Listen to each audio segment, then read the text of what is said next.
कलाप्रदर्शिनी कलाप्रदर्शिनी कलाप्रदर्शिनी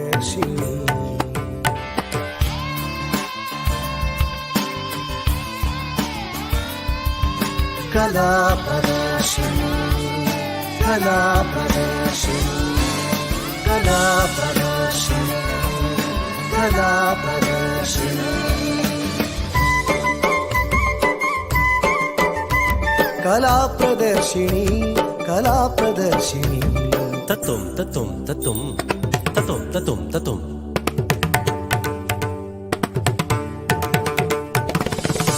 कलाप्रदर्शिनी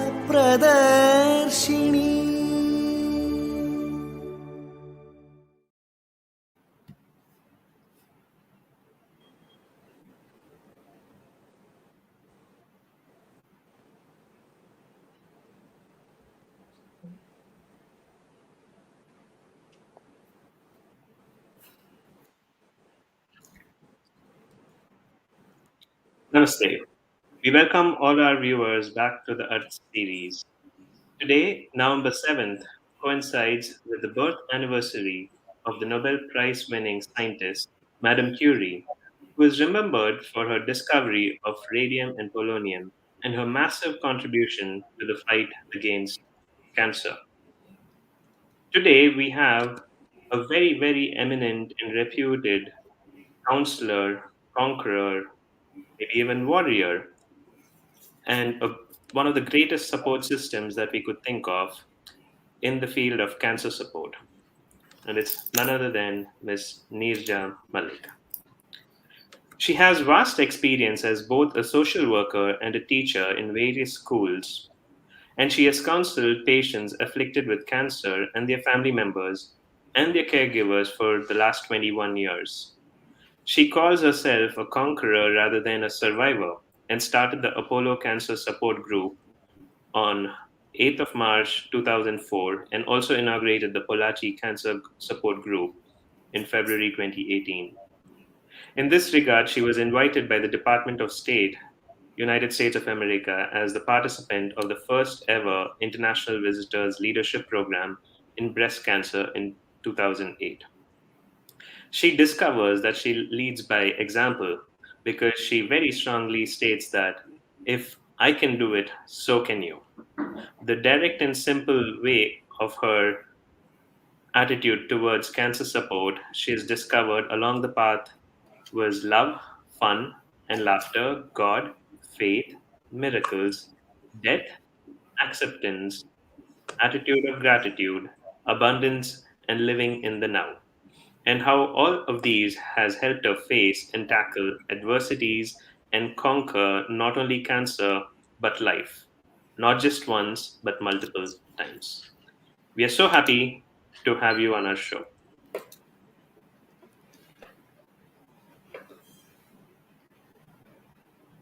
Namaste. Welcome, madam. We are happy and honored to meet a dynamic woman like you. Positive attitude. Today being National Cancer Awareness Day. Lot more should know about cancer awareness. We welcome you, ma. Thank you so much, Parvati and Mohinder. It is so good to see you. And before I start, I would like to just say a few words that may the divinity in me bow down to the divinity in all of you.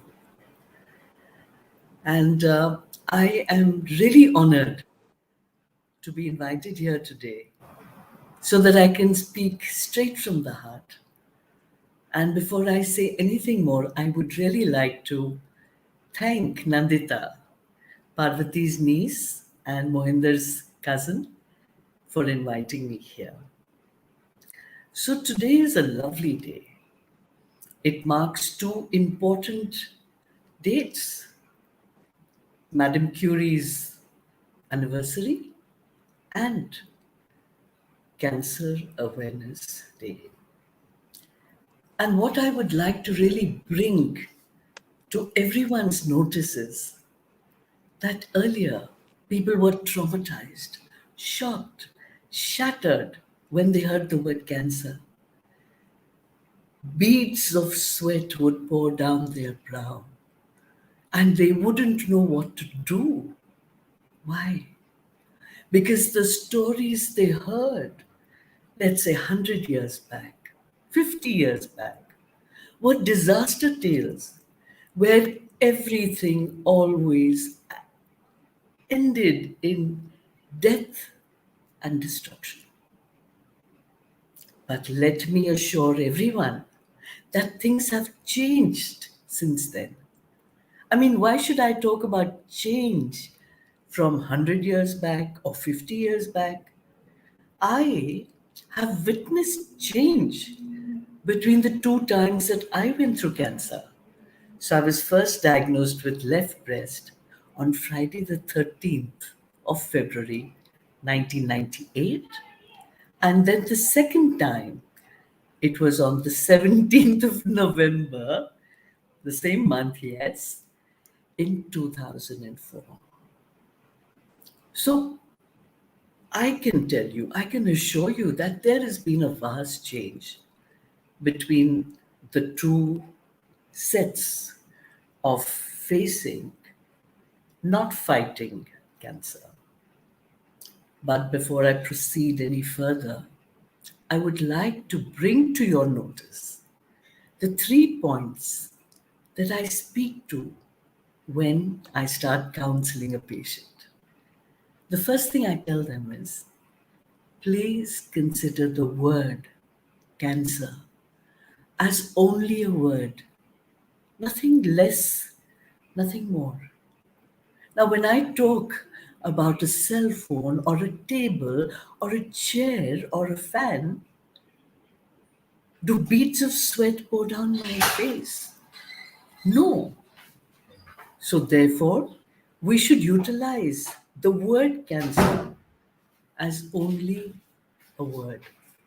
Nothing more, nothing less.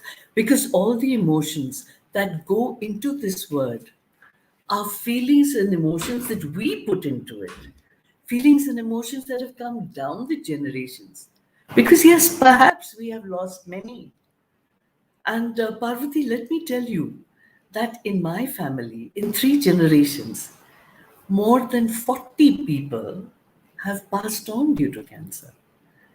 So even the Tata Memorial Hospital in Bombay would be telling us that, there is one family, your family, and one Gujarati family who come to us with monotonous regularity. And these are known as cases that are at high risk due to hereditary. So, very small percentage, I can assure you, perhaps about 2% of the total cases. And these are high risk, therefore they have to be taken care of. And one has to be alert, one has to be alive, one has to be aware and very mindful as to how to deal with future issues. So the 3 things I tell my patients with much love and affection is, think of the word cancer as only a word, nothing more, nothing less. Because medicine, science, the art and the science of diagnosis has reached such wondrous heights that it has taken us from not knowing, from being uncertain, from being scared. It's taken us to a point where we can know exactly the size of the tumor, the depth of the tumor, the location of the tumor, and not only that, the stage and the grade of the tumor also, because of FNACs and biopsies that are done, guided with sonographies to make things very, very simple. So the fact of the matter is, cancer should be treated as a word, nothing more. The second point I tell them is that, God forbid, you have been diagnosed with cancer. How do you look at it? You look at it not as the be-all and end-all of death, or life or living, you look at it as a short detour. You look at it as a bypass, so that whatever you were planning to do, after we all have goals, you will definitely reach those goals. Perhaps it will take a little longer, but you'll get to the same point as you will before your treatment. You'll reach there, I assure you. And the third point that I tell everyone straight from the heart is laughter is the best medicine.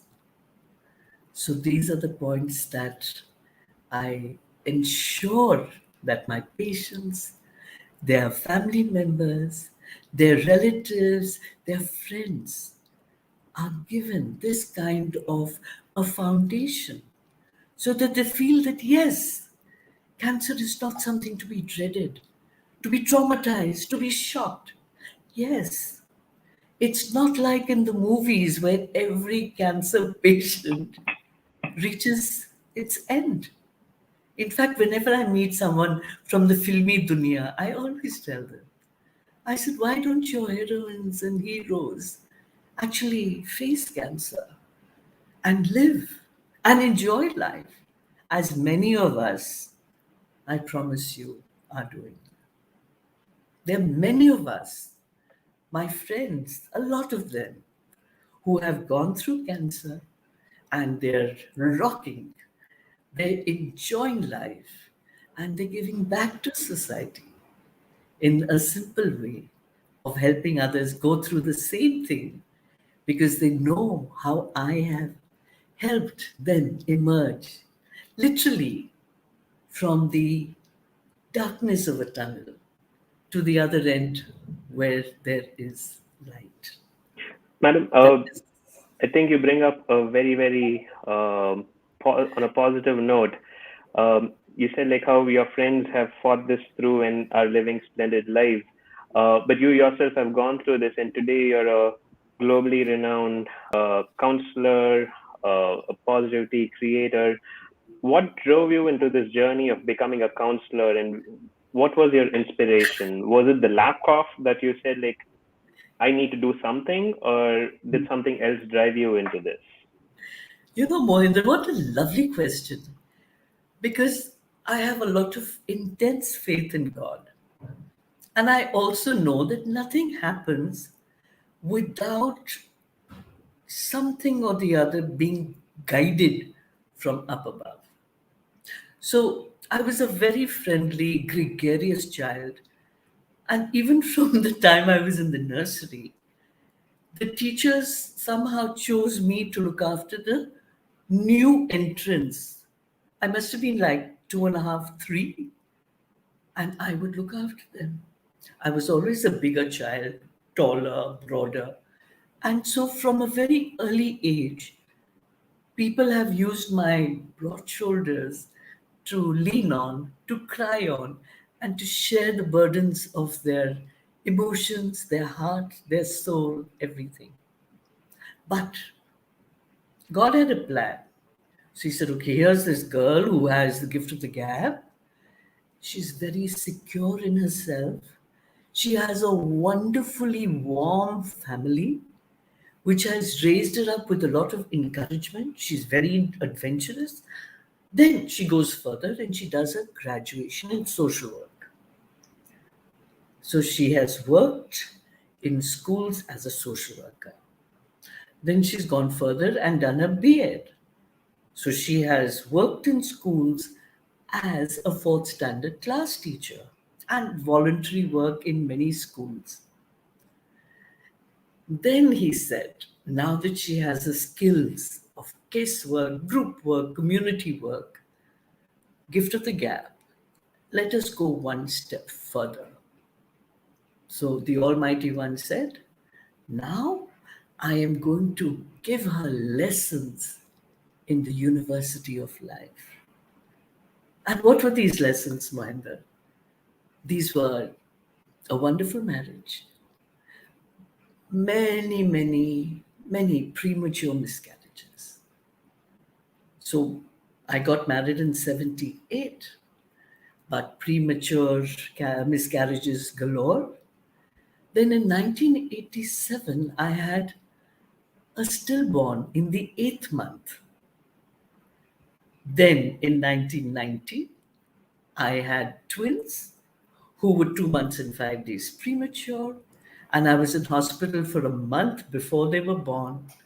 And I was rushed from a nursing home to Breach Candy Hospital, where I was cut open. They were removed, put into 2 incubators, one of which stopped working. They were so tiny. I was carrying one in one hand, one in the other. They were put into one incubator, rushed to just look. I followed 5 days later. So I've had a very adventurous life. After that, cancer twice, many surgeries where they discovered tumors here, tumors on my leg. I've gone through all that. So God says, now I am ripening her. And because I had this background of social work and education, when I was in bed in Bombay after my surgery, someone came to visit me. And I asked her, I said, who are you? My doctor had sent her. So she said, well, I belong to a cancer support group. And I don't know how to tell you, Parvati and Mohinder, how my heart, just expanded, just blossomed. And I said, yes, that's what I'm going to do. I'm going to focus my attention on starting a support group when I get back to Chennai, because there's so many people who never had the strength given by the parents, by the in-laws, by sisters-in-laws, by friends. There are people who never had so much of support that I had from my family, from my husband, from everyone. And I want to be there for these people. I want to ensure that they don't feel shattered and traumatized. I want them to feel that I am there 24/7 for them. So that was the seed of an idea. And you will not believe it. I was diagnosed on Friday, the 13th of February, 98. And I started counseling patients in December of the same year. Thanks to my uncle who lives in Ananagar. And he said to me, I have a friend whose cousin is coming from Calcutta. And they are in your hospital. I said, my hospital? I was diagnosed in Chennai. And then you know what? He said, he's feeling very low. Can you please go and help them? And my heart started fluttering. And I said, of course. And that was it. When I reached the room, he was slumped on the bed, forlorn. It was a Muslim family. His wife is standing behind him, crying into her dupatta. And I entered in this situation, this atmosphere. And I just started speaking of my experience, of my feelings, of my emotions. And within no time, I think 20 minutes or so, the ambience had changed. The atmosphere has changed. And he was sitting like a Pathan. And she'd forgotten her tears. She was busy trying to get me tea and coffee. So that is how it started. I wanted to be there for people who didn't have a support system. And I got much more than I bargained for. Because all these people, all my patients, and they go into thousands and millions over the last 23 years, they have become more like family, and they have the assurance that I am available to them 24/7. And I tell them one thing, Mohinder, that, the times that are the worst are in the middle of the night, when all kinds of ideas and thoughts churn in your mind like worms, And they can be very depressing. You don't want to wake up your family. You feel that, okay, they're sleeping, let them be. Who do you turn to? And I tell them, turn to me. Whether you call me at any time of day or night, whether I take 2 minutes, 20 minutes, or 2 hours, I will be able to tell you things to make you understand. And then you'll go back to sleep. You'll have a good next day, and I'll go back to sleep, feeling very happy that, this person got a little bit of solace, got a little bit of hope, got a little bit of encouragement from me. And I'm ever so grateful to God and all that has happened to bring me to where I am today, talking to you two. No, thank you so much. It's Madam. our pleasure. Yeah. Tell me one thing, madam. Is it cancer a genetic? It gives sudden fourth stage. It is so scary and really tensed to hear about the fourth stage also. I want to know whether it is a genetic one. Certainly. So, Parvati, the genetic thing is a very small percentage. So, like for instance, like I mentioned before at the Tata Memorial Hospital, there were two families. I mentioned the millions of families in India. But in those days, in the 50s and the 60s, there were two families that came very often. One was our family and one was a Gujarati family. So I would say that maybe 2% of the cases are genetic. Now, Parvati, I want to bring to your notice one thing. 1981, we were living in London, and my husband was going to America on work. I went around along with him, and we have a lot of cousins all over the world. So I had a lot of cousin sisters. We met, the three of us, in Los Angeles. We put the husbands and the mothers and the kids to bed. Three of us sat on the staircase and chatted. We had so much to catch up on till 4 in the morning. And now listen carefully. After discussing the whole wide world, I said one thing. It just said, I wonder who next.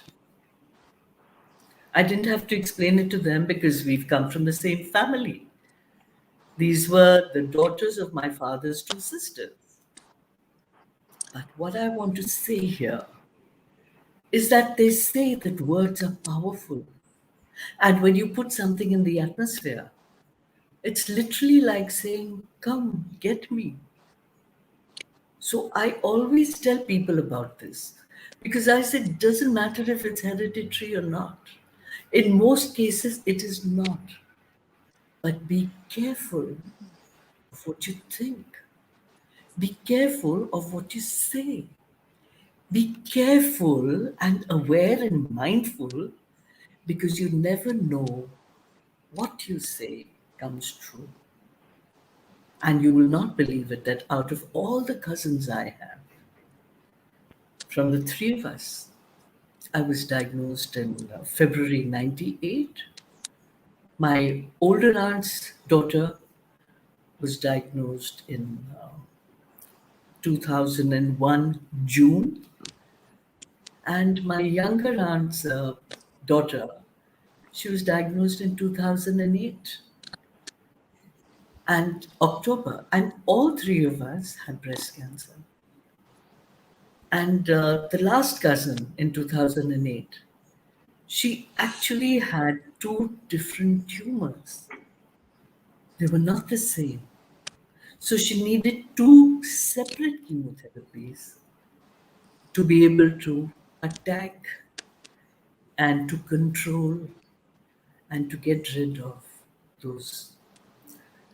So then we come back to this question that when you say you put something out into the atmosphere, Are you saying in Hindi there is a phrase, "Ah bell mujhe maar, come bull, come kick me." So did we put it out? Did I put it out? So I always tell my patients this, that let us not invite trouble. You have in front of you an example of where I opened my mouth and I said something. And lo and behold, out of all the cousins I have, just the three of us who were together, part of that conversation, got afflicted or affected by it. So, very small percentage, hereditary. And here, Mohinder, I would also like to add that there is a small percentage of men who also get breast cancer. So there has to be an awareness. And last year, I had a wonderful campaign for breast cancer awareness where I included not only women, but men also. I took a pledge saying that I'm going to pass or spread breast cancer awareness to at least 10 more people. Now, what did it mean? It meant that on my YouTube channel, I have one video for self breast examination motions and hand movements so that once a month the women can follow those and figure out their own body, because both the times I was able to diagnose, or not diagnose, was able to feel it myself. And that's when I initiated the diagnosis also. One more thing. You would say, why did you include men? Because men, A, very small percentage again, can have it. B, if anything happens to any member of the family, what does the woman of the house do? She will drop everything, whether she's a working woman or working in the house, looking after the home.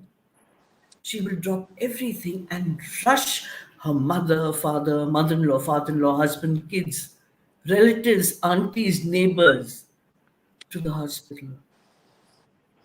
But when it comes to her, what does a woman automatically do? She will automatically put herself on the back burner. And she will say, "Oh, I don't have the time. Maybe tomorrow, next week, it'll go away." Now, this is where I feel that an equal amount of responsibility should lie with the man. After all, the man has a mother, grandmother, aunts, wife, daughter, sisters.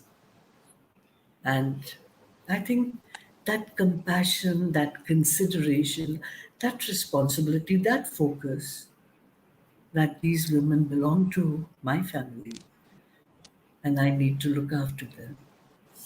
And it's not that, "Oh, I'm going to take, you better do nothing." Just ensure, have you had your, okay, I went for my, let's say the men, they always go once a year for a medical, a master health checkup.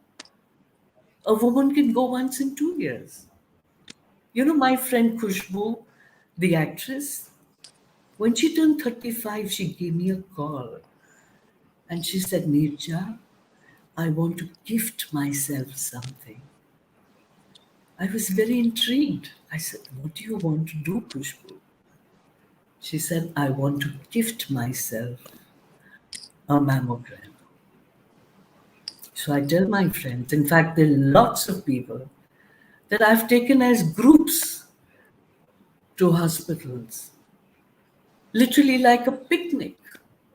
And quite a few, when you just go like this, do get diagnosed. And I don't take them with the idea that, "Oh my God, something is the matter." No.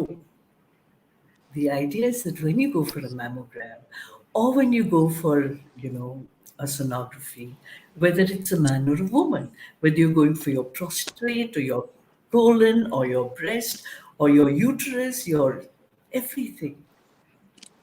The reason to go is to have the results of your test as a baseline, so that this baseline can be used to compare the future tests. It's as simple as that. I tell women, no, no, we are scared, something might happen. I said, that is not the reason why you're going. The reason you're going is to have your results so that they can be compared with the next one and the next one and the next one. And if you do have a fibroid or you do have a lump, but it's not growing, it hasn't changed, it's not cancerous. All tumors are not cancerous or malignant. You can have fibroids, you can have tumors that are benign. So if there is awareness, then these things don't become difficult. I know I had a tough time with quite a few people. There was one lady, one young thing, who came from Assam. She had a 4-year-old son and she had a 6-month son. And her father and mother and husband had come with her. You know what? She was diagnosed with breast cancer, after which she refused to touch her 2 sons. She refused to touch her husband. She was only wanting to touch her father and mother. And I figured out why. She felt that by touching them, she's going to infect them with cancer. So it took me quite a while to explain to her that cancer is not contagious. It is not infectious. The cancer is within your own body. Like a cold, you can't pass it on. But this is the truth. And that brings us to one of the important topics that we discussed when we first met you, the myth about the stigma of the infliction. It's I think now, as there's more awareness that's being created, there's no stigma associated with the disease, and most of it is actually curable. Yes. What do you think is the reason for the stigma, or how do we stay away from it? I know it's easy to say, but how does the person who is being inflicted, their relatives, people in their caregiving circle, how do they be made aware about this? So there are a lot of NGOs like Pinkathon, like India Turns Pink. Now let's talk about India Turns Pink. It used to be called Chennai Turns Pink. So what they decided to do is, this friend of mine called Anand, he runs it. So they started with colleges. They went to all the colleges in the main city, let's say Chennai. Now, in every college, they would give talks meaning they would do programs, and people like I would be invited to talk. Now, in one college, they would choose, or rather, they would ask for volunteers, and they call them warriors. These warriors, 50 girls from every college, would be given a hands-on understanding of, let's say, breast cancer. There are molds that they could pass around and feel with lumps inside. And they were told that this is how you check it up. Now, they finished with the city. Then they went into the rural areas. Then they started helping those NGOs who got mobiles to go into the rural areas and do mammograms, do sonographies, do pap smears. So this knowledge spread. let's say all over Tamil Nadu. And this friend of mine, very dedicated person, I used to joke with him, Chennai turns pink. And suddenly it became Coimbatore turns pink, then Tirunelveli, every time. Then Delhi turns pink, Goa turns pink, Chandigarh turns pink. It had spread. So it is not as if awareness is not being passed on. It is. But I guess considering the vast population that we have, and it's not just breast cancer, there's so many cancers. So this is how the knowledge is decimated. And I must say that I'm very impressed with the government, whether it's the central or the local, where they have taken things into their hands and they have different ways and means of getting into the grassroots to spread this knowledge. So it is happening. And what do we talk about? India turns pink. We say that by 2030, there is not going to be any more breast cancer, God willing. That is the goal. You work with goals. And imagine, we have eradicated polio, we have eradicated Mata or smallpox, and God willing, this too shall come to pass. So we start small, but it spreads like wildfire. In the villages, women are still not comfortable with men. So we have more women doctors. We have more technicians who are doing this sonographies and mammograms on women. So God willing, this too shall come to pass. And one more thing. Madam, I just Yes. want to know. Yes. Shall I? This is, Yes. they say it is a silent killer. And only we diagnose it will be on the 4th stage, which is very, very tough. What is it? This is Very difficult not, stage. this used to be true, Parvati, in the good old days. Now the diagnostic system has become very good. And what happens now is that, and this, before I go any further, I would like to say that early detection of cancer is curable. But then let me tell you about my case. I was diagnosed at a very late stage and I was a high risk person. Now, when a person is diagnosed at a younger age, it is more dangerous because when you're young, your cells are growing at a very fast pace, right?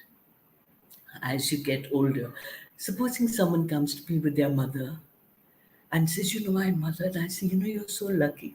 She's 82. She's been diagnosed with cancer now. Well, guess what?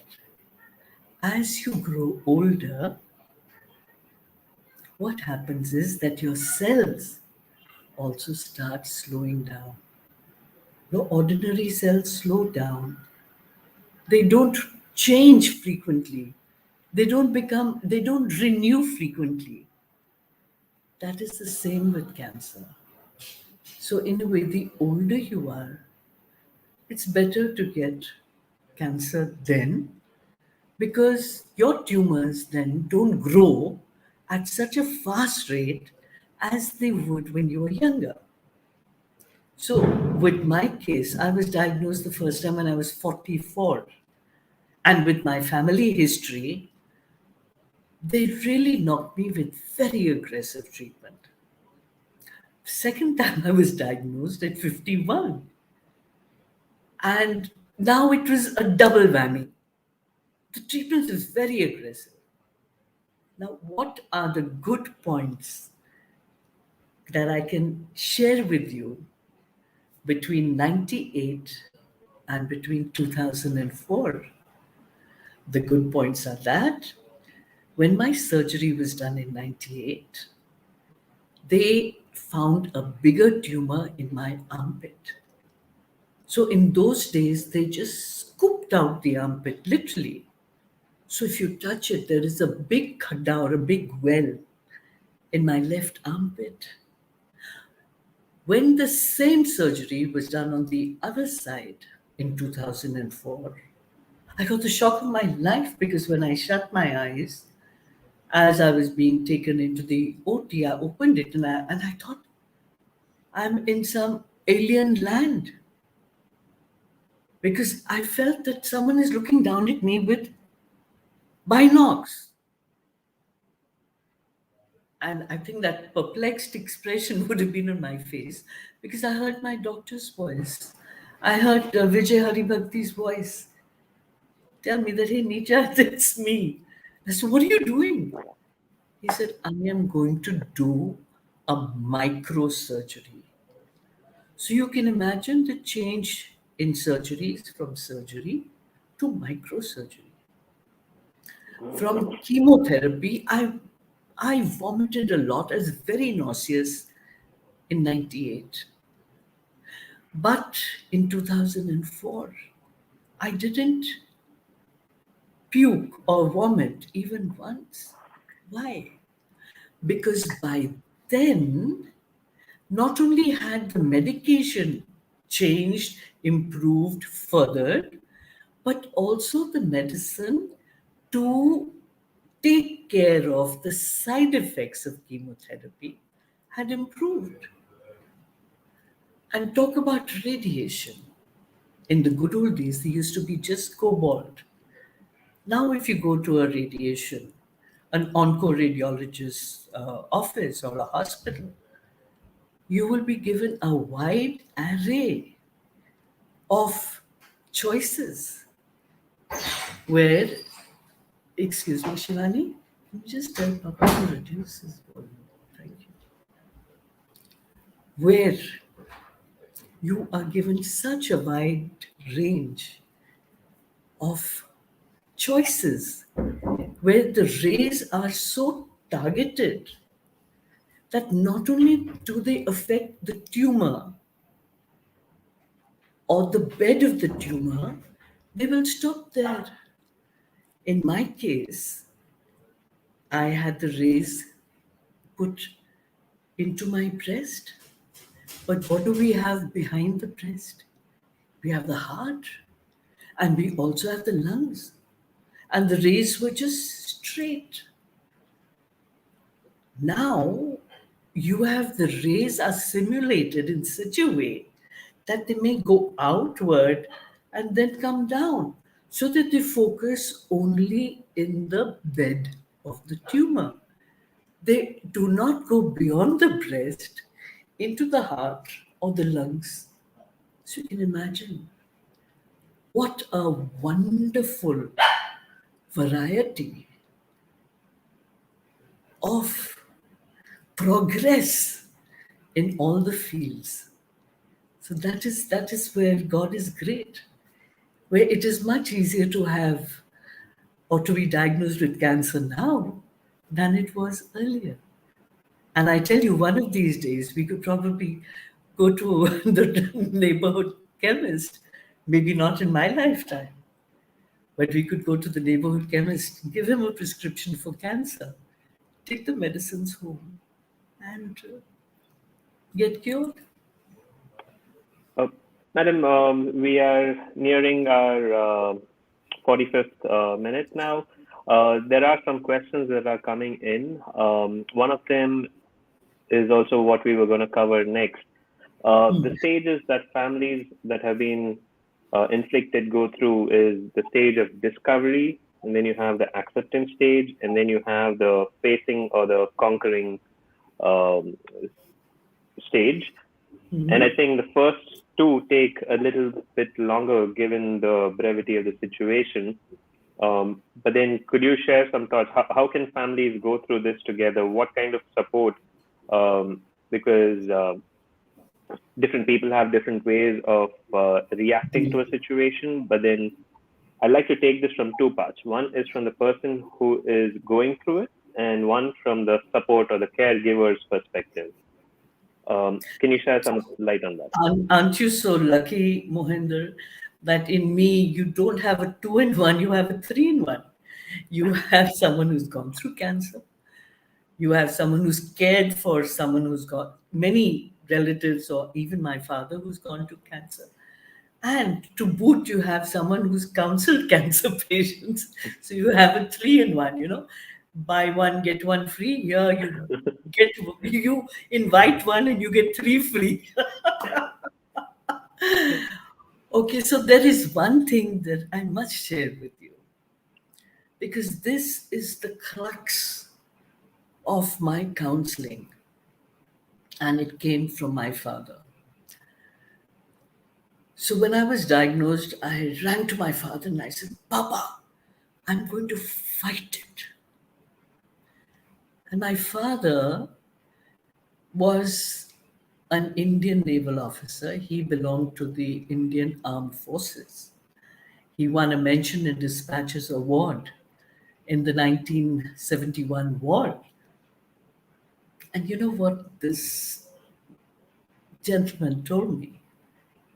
He said, Beta, why are you using the word fight? Fight is aggressive. Fight is negative. And I was shocked, because I think I chose the word fight because he was a fighter or a warrior or in the armed forces. And to hear him say this, and then he explained it to me beautifully. He said, when you're fighting, you're aggressive, you're angry, you're on destructive mode. But when, so I looked at him, I said, what should I do if not fight? He said, why don't you say face cancer? That changes the entire perception. Because when you talk about face, hum honge kamyab, we will overcome. You see the change. So when you start looking at it in that way, when you start preaching, talking, sharing it in that way, then it gives a lot of sukoon, it gives a lot of calmness to your patients also. And when you're sharing as to how you overcame it, then they feel reassured. Now, if anyone goes to a cancer patient and pats the patient and says, hey, be positive, and the patient will turn around and say, do you know what I'm feeling? Do you know what I'm going through? Do you know what my family is going through? And I say, yes, I do. I've been through it. I've gone through cancer, I've gone through the treatments, I've overcome it, I've moved on, I understand what you are going through, what your family is going through, what everyone connected to you is going through. And this is the ace up my sleeve. If I can do it, so can you. So when I start talking, how do we create a kind of a support system? There is a lot of psychology involved, Mohinder, because what happens is it's like two factions. The patient is going through whatever the patient has to, but no one looks into what is going through in the minds of the family. So what does the family say? Oh, we have to be very happy. We have to pretend that nothing is going wrong. In front of the patient, we must have a facade. Now, can you imagine how difficult it is to live that life? So I always encourage people to share, to be open, because then you're not minding your P's and Q's.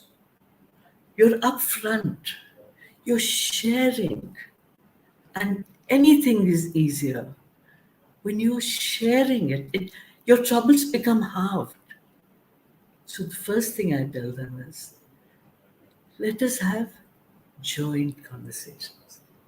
I talk to them separately first. The patient on one side, the family on the other.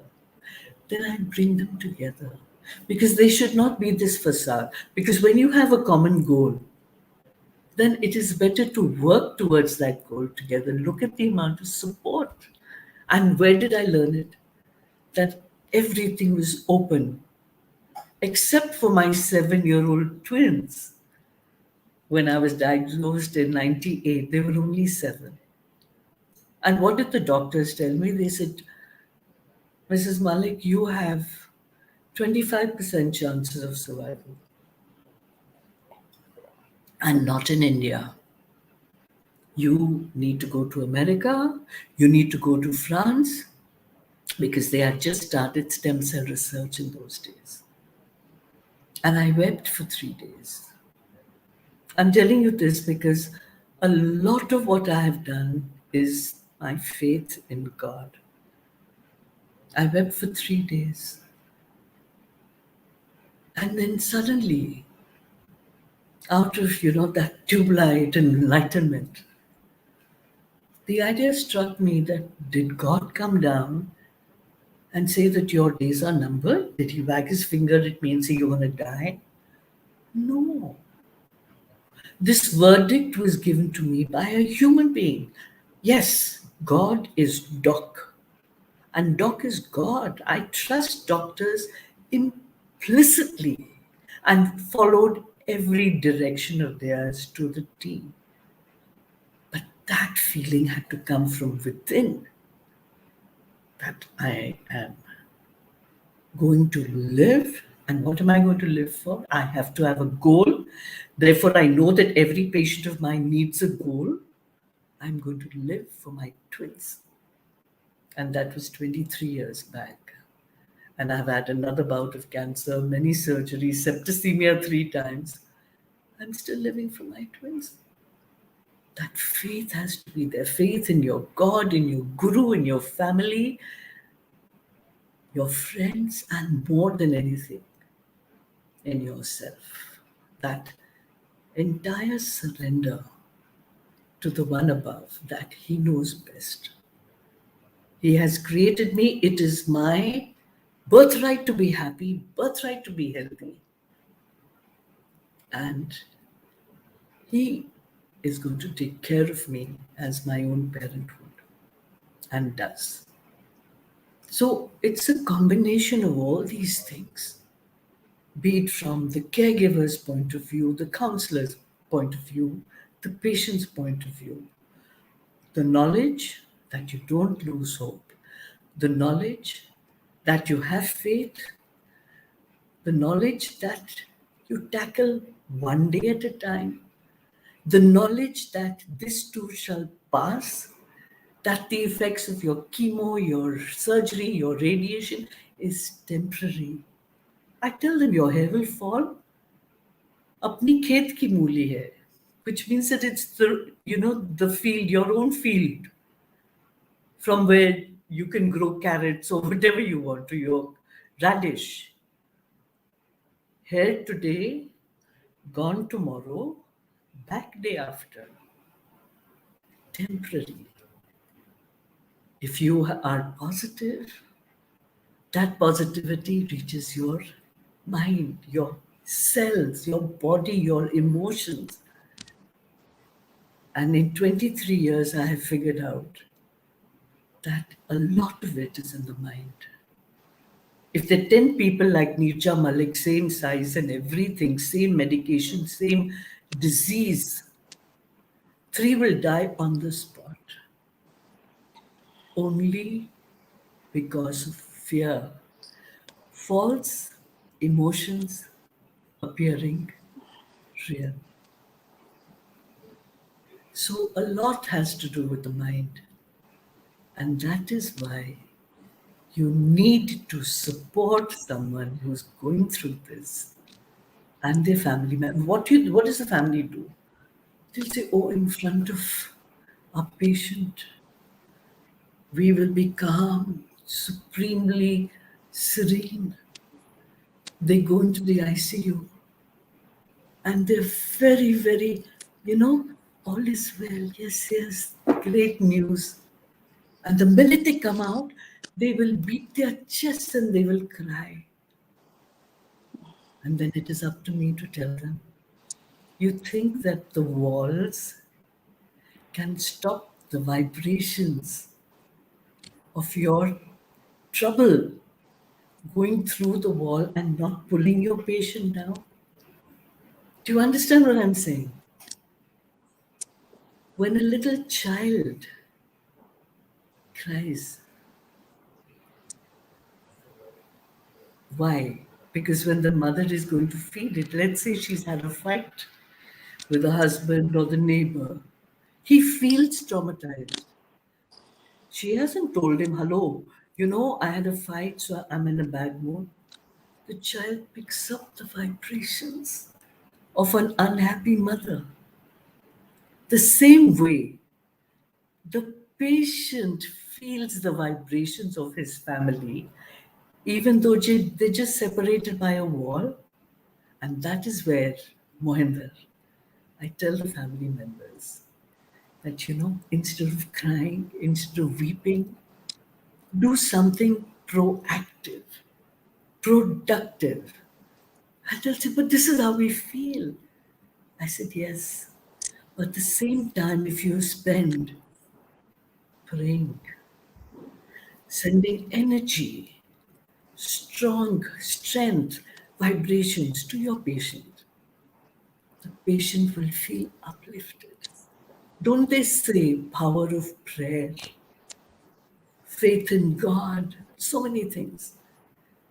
I believe in all this and I convey it in what I say, what I do to the patients, to the family members, and it spreads.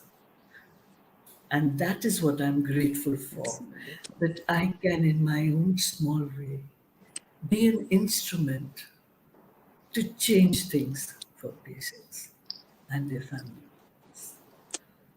Wonderful. Thank you so much, madam. I think those are amazing words of positivity, and to stay productive, positive, and pray in whichever Right. way or means you feel fit according to your respective families. I think that is insightful, but I think it's very difficult to practice this until someone's actually in that position. I'm sure everybody in our audience has at least a friend or a Oh, close relative that has gone through this pain or Mohinder, suffering. I would like to interrupt you here. Sure. There have been moments that I have sat at the edge of my bed thinking that I cannot take any more. This is it. Why? Because if I sat back, I would get pain. If my arm touched, so I would sit at the edge of the bed so that the least part of my body would feel the pain. Because certain medications, when they're going through your body, they do tend to give you. But then again, this feeling is that this is temporary and it is for my own good. Now, at that one moment, I suddenly felt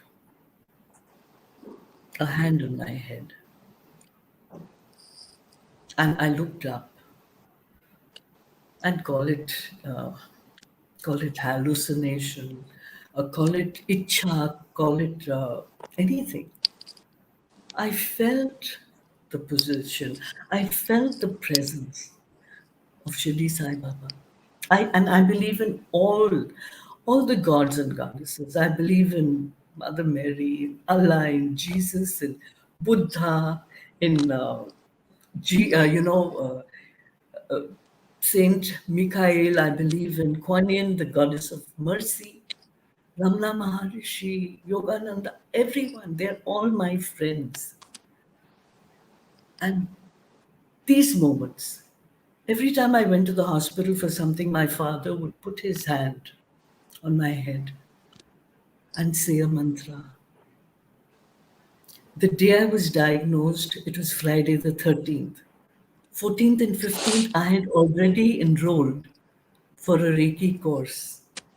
I rang them up. I rang up my masters and said, I can't come. They said, why not? I said, I've got cancer. I've been diagnosed. And they said, doesn't matter. In between your tests, before you go to Bombay for your treatment, come. We'll start you on group healing. You learn whatever you can. In 98, for all the months of my treatment, I was doing Reiki on myself for an hour and 45 minutes. Made me feel calm, serene, collected, got my heart rate down, made me open to positivity. So these are the things. It's not as if, oh, I just sailed through it.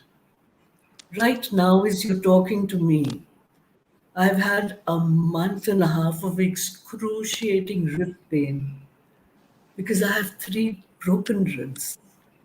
And now the pain goes towards my sternum and my the 5th rib, the 6th rib, and the 4th rib are broken very badly since 2000, 2008, and 2020. But I have that faith that this too shall pass. And it is a combination of many things that you get there. This is not the end. This is just a bend. You believe it, miracles happen. My book, I Inspire, it has those 10 treasures of mine: love, fun and laughter, God, faith, miracles, death, because death teaches you acceptance. And then there is an attitude of gratitude with which there is abundance. And then you live in the now. Now, this, ever since we started talking, my focus is only on the 2 of you, on whoever else might be listening to what I'm saying. I'm so here. That is what life is. I haven't learned all this overnight. I have lived it. And that is why people are willing to listen to me. Because I speak from the heart. I speak from personal experience. And I feel that it is my vocation to pass, to spread this to however many people I can. And if a few of them feel inspired, I'm so fulfilled, content, and happy. Wonderful, wonderful. I mean, it's just so positive, just talking and having this discussion. And thanks to, I don't want to thank the pandemic for anything, but if not for the pandemic, this may not have even happened. So there is a reason for everything. Madam, I think we'll have one last question that we see. How can people reach you? That you mentioned there's a book. I think it's. I mean, we've already put it up that you're the author. But how do people reach out to you? Is there an avenue? Is there a support group that?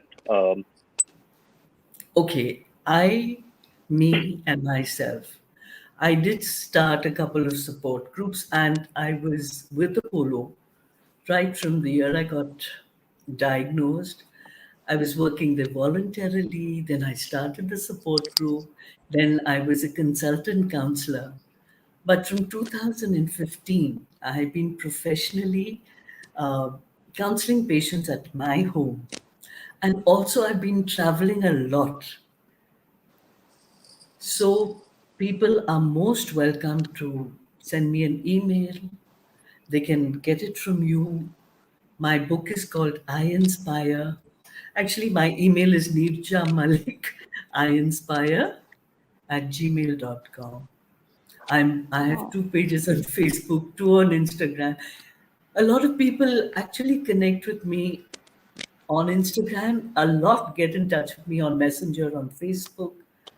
I'm open to anyone, and you have my number. Nandita has my number. And please feel free to give my telephone number. And I would love to, and I do talk to people and counsel people all over the world.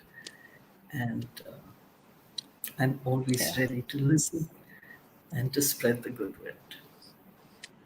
Muni, some questions have come. Can you ask? Yes, we've been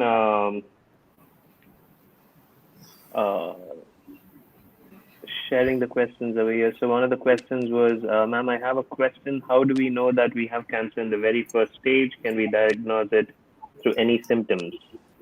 See, the fact of the matter is that even self breast examination is a method, but it is not conclusive. So, as I said earlier on, for the women after a certain age, every 2 years, if not a mammogram, get a sonography done, get your pap smear done. For the men, get your levels of PSA for the prostate, and do them as people who are working annual master health checkup. We should all get into that kind of a frame of mind, more to be on top of it than to get shattered when the stage gets too difficult to go. And even when it does get difficult, what can I say? God is there. When I would go to the doctor and say, I'm like any human being, I would tell the doctor, please, doc, how much time do I have to live? I've done it too. And they'd look at me and say, 6 months. And I'd be back again and say, how much time? And then they'd say, oh, she's still around. Okay. 9 months, a year. And then I said, what's the matter with me? Why am I doing this? Because Mohinder and Parvati, the only thing I'm certain about is two things: that I'm born and that I will die. Certain. And in between, so many things have happened to me. And if I keep thinking that this is the be all and end all of existence, then I will be doing mar ke jeena, dying living. I don't want to do that. I want to live every moment, because I might be walking on the road and a lorry will come and hit me. I won't even know I'm dead. So why should I bother about it? So you come to these kind of thoughts. I've lost my 8-month baby. I could have been very bitter. I could have been torn apart. But if you have faith, miracles happen. And you know what miracle happened with me? When I held the baby in my arms, an 8-month beautiful baby. I don't even have to shut my eyes. I can see her rosebud lips, lots of hair, tall, slender. And of course I was shattered. Of course I wept. Tears flowed down. There was a void. I went through everything. But then in that split second, I suddenly felt, oh my God, these 8 months of my life have been the happiest in my life. Communicating with the child within, talking, feeling the kicks. 6 in the morning, 1 in the afternoon, 6 in the evening. How did I get to know the child was not there anymore? Because I was asleep at 6 in the morning. 1 in the afternoon, I had people over for lunch. 6 in the evening, I realized, oh my God, no kicks. And the doctor said categorically on the phone, the baby rests. And I said, no, doc, I know something has happened. I know. And so we went. They kept me in one of the side rooms. The latest is doctors have 5, 6, 8 rooms. They go from room to room. They kept me in one because there were emergencies and whatever. 11 o'clock he came to me. No fatal heartbeat with the machine. Got a sonography, nothing. And my mother just told him, please don't do a cesarean. Let her have induced labor so that the child is born, though dead. And I went through everything. I felt devastated. And then suddenly, what happened? That gratitude of 8 most blissful months of existence. And then the next level of thinking that, my God, see, Hindu philosophy has done me wonders. I just thought to myself, and I said, I'm so lucky. This soul had only 8 months to live as a human being. And it's gained mukti. The amount of peace I received within the few hours of having lost a child. And my mother and I were the only ones who held and looked at the baby. No one wanted to. They couldn't bear the trauma. So I went through everything. Yes. But at every point, something in Hindu philosophy has helped me. Something in our books, some story that I heard. I had 105 temperature when my kids were 40 days old. I needed to be lying down on the side of my body while towels of cold water were smashed against my body. And I would scream, hot fever, cold water. And my children, they would scream too. And that feeling within me that no, I can't have them cry. And then a stray thought comes to my mind. And the stray thought was that I am not the body, I am the soul. And the soul feels nothing. And I psyched myself again and again, saying that till finally I really felt nothing. I stopped crying. My children stopped crying. And my mother, her job was to keep slapping my face so that I don't go into coma. And I had stopped crying. I'd stopped shrieking. She kept slapping my face again and again, saying my name, Bubby, Bubby, Bubby. I didn't have the energy to tell her anything. I opened my mouth and I said, I am not the soul. I am not the body. I am the soul, and the soul feels nothing. And what did my poor mother think? That I'm saying my farewell speech to her. And she's crying. Her hot tears are falling on my face. And then that is how I changed the situation and the thinking within me.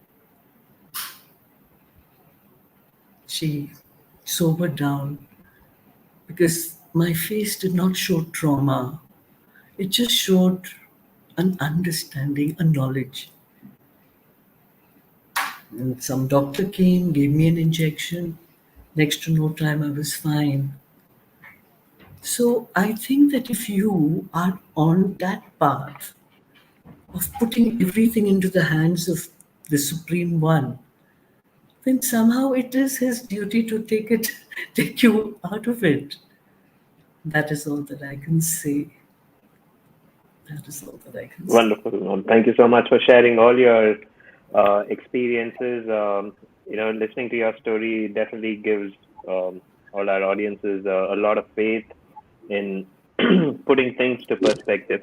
We have one last comment here, and this is from Nandita. She says, Neerja ma'am, thank you so much for agreeing to be a part of Arth. When I first reached out to you, I wasn't sure if you would remember me, but it took you just a few seconds of introduction, and it felt like as if no time had passed at all since Miss Manveen introduced us and we last met. This episode of Arth means a lot to us as a family, as we have been through the tumultuous times of waters of cancer multiple times, and I'd like to thank you for adding so much of meaning to today's episode, and thank you for continuing to stay in touch. So thank you so much, ma'am, for everything. Your insight has been wonderful. I think, we need to consciously make an effort to stay positive in such difficult times. So thank you so much once again, and I hope our audiences have something to take out of this session. You mentioned a lot about knowledge, and this session, Arth, is effort to bring out such knowledge and pieces of wisdom and share it with the rest of them. Thank you so much for your time.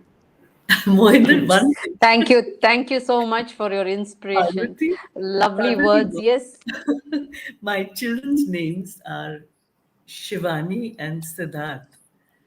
And I spell Siddharth as Sid Arth. Good meaning. So when he said Arth, I suddenly remembered. Okay. So Sid Arth and the female form of Shiva. These are my children. We would like to meet you in person also later on. It will be Please. Yes, surely. Thank you, Thank you, madam. Parvati. Thank you so much. Thank you, Mohinder. Thank you, Thank Nandita. you. Thank you so much. Thank you, the people who had the patience to listen to me for 1 hour and 17 minutes and 14 seconds. Thank you so much. Goodbye. Have a wonderful day. Namaste.